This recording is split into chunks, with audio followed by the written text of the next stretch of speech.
Welcome to the PharmaSource podcast.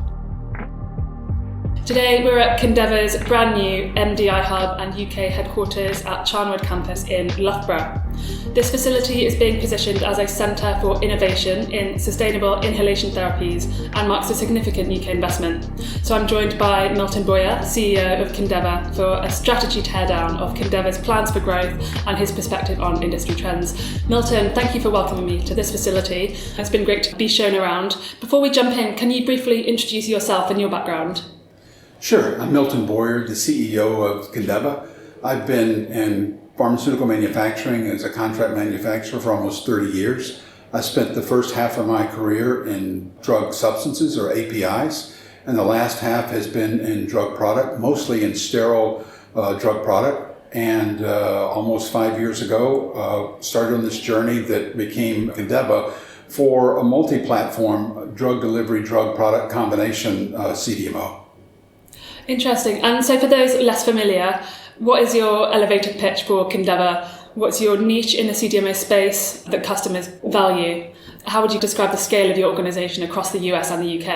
I think it's hard to give the elevator pitch without talking about how we got to where we are. And so Kindeva is really the product of two legacy companies that came together. I came in with a company called Meridian Medical, which was the inventor of the auto-injector. And our private equity sponsor, Outsourcing Capital Partners, carved that out of Pfizer at the end of 2021. And so I came in, our vision there was to build a CDMO around an injectable platform that could also leverage the knowledge that the company had in auto-injectors to deliver either a standalone platform for injectables or go into an auto-injector. Simultaneously and separate to that, Altaris had made a similar investment, carving out 3M's drug delivery business and rebranding that Kindeva, which was doing the same thing. Legacy 3M had invented the metered dose inhaler, and their vision was to leverage that technology and those capabilities into developing an inhalation CDMO. About a year into my tenure with them, they said, we believe these two platforms belong together because together they represent a CDMO that is about drug delivery, not just about injectables, not just about inhalation, but about drug delivery across a number of platforms. And also the combination of the two companies overnight gave us scale, which really I think matters in the industry, especially larger companies like doing business with larger companies. They're putting their resources and expertise. They want to know that there's some resources and expertise behind where they're making their investments. So scale matters. So overnight we became a CDMO that's focused on drug delivery across a number of platforms and ones that look at partnering with customers both in the development side and the manufacturing side and on a global scale. So today we added a company called Summit Biosciences, which gave us nasal inhalation. And so today we have 10 sites spread across 4 manufacturing centers between the US and the UK. Great, interesting. And so let's talk about this new investment in the UK here then. At a time when, some global pharma players are scaling back in the UK, AstraZeneca's announcement and Merck, GSK seem to be following. Why double down on the UK now? What makes it the right moment for Kindeva? I think for us, where we started with each of our platforms, whether it's an injectable platform that we have in the US in St. Louis, or whether it's the nasal platform that we have in Lexington, Kentucky in the US, or the Center for Excellence was always here. And it makes sense to develop those where they existed. And so I don't know that we look at it as necessarily doubling down in the UK as much as it is continuing the investment that we saw in the original thesis we had for what was going to make this the company we had a vision for. Yeah, interesting. And so on the flip side then, with many CDMOs prioritising US investment, how are you thinking about the balance between US and UK growth? Then what do you gain by kind of going against the grain? I guess you've got a lot of your MDI capabilities here and sterile injectables in the US. Do you plan to continue that kind of segregation? For the near term, yes. I think that, for the world that we see, most of the injectable capacity does tend toward the US, so it makes sense for that to be there. I think the legacy that was here and the partnerships we have with the universities and other things, it makes sense for this to be here. So again, I don't look at it as doubling down on one geographic area as another, as much as it is continuing an investment that we saw was a good investment when we decided to do this project a few years ago. Yeah, interesting. And obviously with the tariffs, you're a US-based company but have manufacturing capabilities here in the UK. How do the tariffs influence you? I think, as with probably every company, we're still trying to see how the tariffs play out. I don't think that the tariff picture is clear. If it's going to stay at the level that it's at, we've planned for that. If it goes up, if it goes down, I think that we candidly don't have control over that. And I think that everybody is looking into the crystal ball and trying to figure out what is going to happen there. And I don't think any of us know yet. So I'll go back to what I talked about. We saw value in the companies that we bought and invested in, and our view of that hasn't changed. What has changed is some of the success we've had with some of the partnerships we've had at all of our locations that have helped us to accelerate those investments in those locations. Yeah, absolutely. Let's move on then to talk about sustainability, because that is a key driver of this expansion of this facility. Can you just explain to our audience what this kind of drive for sustainability is all about? The sustainability has several facets to it, or several views. I think when people hear sustainability and the lower global warming potential of the new propellants represent, that's what they focus on. And that is true. And Legacy 3M was, from the meter dose inhaler side, led the original conversion from CFCs to HFAs. So in many ways, we have been through this before. We believe it's the right thing to do with the right reasons. But we also believe that there's a sustainability to the patient that, in my mind, is a bigger issue. Because the propellants that are used in our meter dose inhalers are the same ones that are used in industry, in HVAC and refrigeration, etc. And they're migrating to these new propellants. And as they migrated to them, we represent a very small sliver of that large pie, the medical grade propellants that come out of that same manufacturing process. So as that market moves, we really have to move. If we don't move, we won't be able to deliver the drugs because they won't be available. Traditional propellants, there's a major manufacturer within a couple of hours here that their traditional propellant plant they've torn it down and built a plant for the new propellants that are coming. So if we don't migrate, some of the drugs won't be available. So it's both a sustainability from an environmental standpoint, which is very important, but it's also a sustainability from delivering drugs to patient, which is arguably more important. Yeah, as you said, so traditionally CFCs were used, and then there was a transition, 10, 15 years ago, to HFAs, and now this new low global warming potential propellant. Do you plan to continue to innovate in this area? We take the propellants that are available and use those to deliver the drugs. Again, think of us as a drug delivery company. So we are making investments in the ability to handle the new propellants because they're different and they require different filling technologies, different tank farm technologies. They require significant investments. We believe that's why not everybody is rushing to this. There's a few key players in the industry.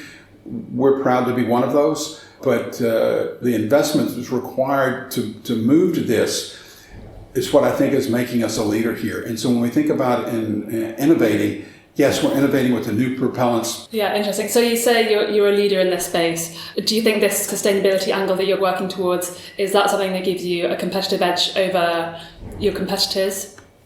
Yeah, yes, in a way, but in another way, we believe that the market is large enough to really support a number of players.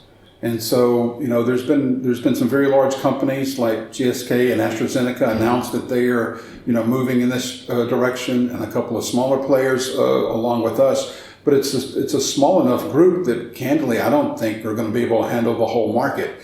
And so I think what's going to differentiate the people in that sphere is that we all decided to move. And so you talked about a recruitment push for this site. So what kinds of expertise are you most focused on building here, and why are they critical to your strategy? There's a lot of capabilities that we need, from manufacturing through development through our support functions.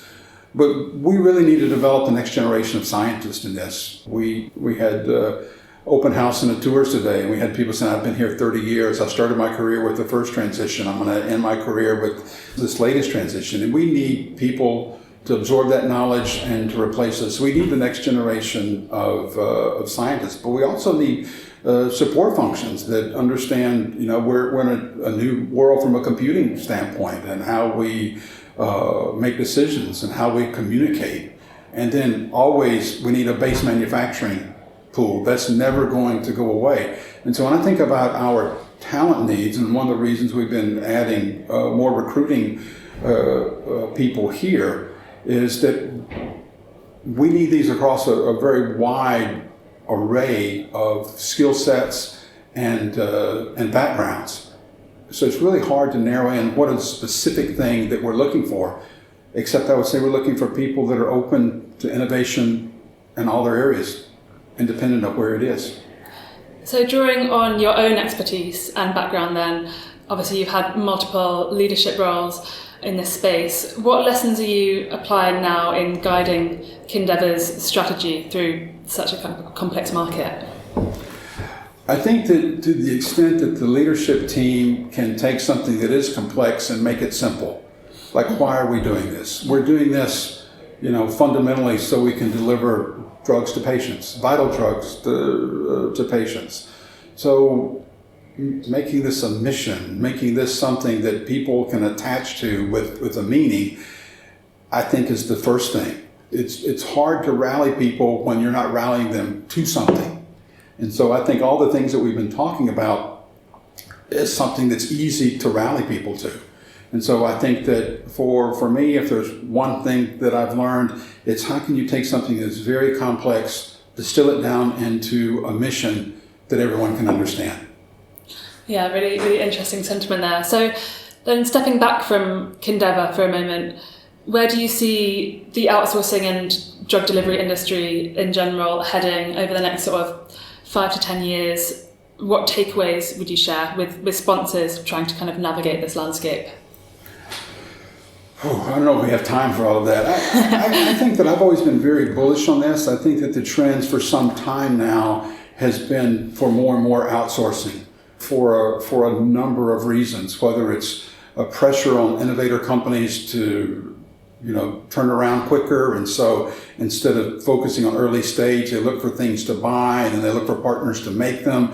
And we see outsourcing at every level, whether it's partnerships with universities, or whether it's manufacturing with us or development with us, is that I see the outsourcing model, I just don't see it going away. I see it becoming more robust every day. It has nothing to do with our industry, but I have a house project going on right now, a number of house projects, and there's an individual in our community that is starting a total handyman outsourcing. So he goes and contracts with electricians, with plumbers, with HVAC specialists, and he says, what do you need? He makes a list you need, and then he goes and he gets those, and so he outsources everything and then brings it to you. And so I think that it's a model that we're seeing not just in pharma, but we're seeing it everywhere, because I think one of the things about outsourcing is that, back to the answer that I had of we're investing where we have expertise, if you think about outsourcing is really giving the things that you don't do as well to someone else who really does them well. So if anything, I think outsources speeds development, speeds delivery. That's why it's not going away. Yeah, absolutely. And I guess with the increasingly complex modalities, there becomes an increasing need to have those expertise, and relying on partnerships. Obviously, there's a big role for that. So with your sterile injectable capabilities in the US then, I know a trending modality is GLP-1s gaining a lot of traction. Has that trend impacted your US processes? I think that yes, but maybe not in the way that everybody thinks. It has been a little bit of disruptor in the amount of capacity that it's taking up. But I think also in the way that the leaders in that area have, the Novo Nordisk acquisition of Catalent was really precedent-setting in the CDMO industry, probably the largest CDMO transaction that I know of, that I remember. And so the practical impact of that in the market was, yes, they're going to take capacity for GLP-1s, but the capacity that was being used for other products is now coming off. And so it's creating a little bit of scramble for all injectable products. Simultaneous to that, there's regulatory pressure for specifically Annex 1 compliance, where there needs to be upgrade facilities. So there's a lot of sterile capacity, but there's not a lot of sterile capacity that's Annex 1 compliance, that's flexible, that is multi-purpose, that can be used for non-GLP-1s. And so the GLP-1 has been a market disruptor, but it's been a market disruptor from the way that it's taken capacity up, but also the way that it's displaced the capacity. Thank you to Milton Boyer and to Kindeva for explaining the strategy behind their new facility. For the latest news and insights in outsourced manufacturing, head to pharmasource.global.